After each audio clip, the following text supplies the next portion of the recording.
Chairman Himes, for hosting this hearing, and thank you to all of our witnesses for sharing your expertise. During our last committee hearing, I dug into some misleading economic narratives that tend to inform major policy decisions. And this is because I believe it's very important that we diagnose these problems correctly, because if we tell a story that is primarily about something like the skills gap, we are saying that policy's primary role is fostering skill development as opposed to reining in corporate power and boosting the power that workers have in our economy. Now, in that hearing, Dr. Spriggs testified that the United States automated our manufacturing sector in response to Japanese competition, but we kept the same number of workers for almost 20 years. As productivity went through the roof, the UAW was also able to negotiate higher wages. Now, Dr. Brody, would you say that unionized workers in highly automatable industries have higher employment stability? Yes. Now, would you also say that these same workers have a reduced risk of low earnings? Yes. So you would agree that it is essential for unions to negotiate the transition for workers as industries automate? Yes. Thank you. As mentioned in our previous hearing, Germany has had nearly 5 times as many robots per worker than we do, and they have had very different labor market outcomes. It is clear that the experience of automation is different for workers that are unionized versus those that are not. Those that are able to exercise their collective bargaining rights are better able to negotiate the transition in automation. But I want to shift now to discussing something that is often not talked about, but is a byproduct of technological innovation in the workplace, and that is workplace surveillance. Technology is increasingly exploited by employers to pay workers less, ignore worker protections, and undermine bargaining ability, which ultimately increases economic inequality and distorts economic growth.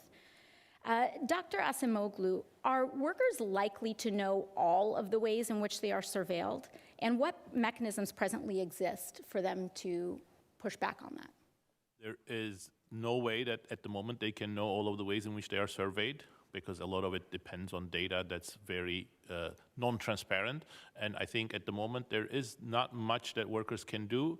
Unionization could partially help, but obviously new unions are not forthcoming in most establishments at the moment. So to clarify, workers are currently being surveilled without their full knowledge in their own workplaces?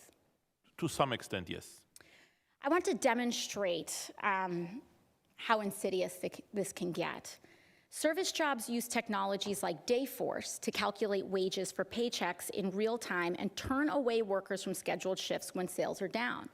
This unpredictable scheduling makes it hard for workers to earn a reliable wage and even enables employer wage theft, which is one of the largest forms of theft in the United States.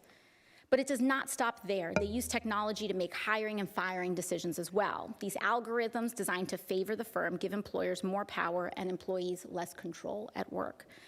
So Dr. Acemoglu, do you believe that the increased incidence of workplace surveillance are likely to exacerbate existing economic disparities? Absolutely, yes, because most of the time that type of surveillance is directed at low education workers in service jobs.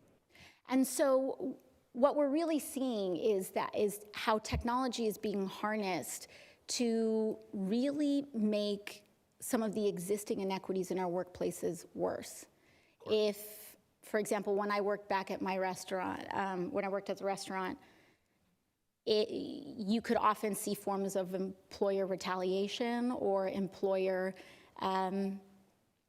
inconsistencies, I shall say, where you could have 5 full shifts one week and you're expected to clear your entire calendar, and you could have 2 shifts the next week, but you still need to pay your rent at the end of the month. So we're seeing how these areas of surveillance can exacerbate some of these existing inequalities. Are there any other areas that you would point to?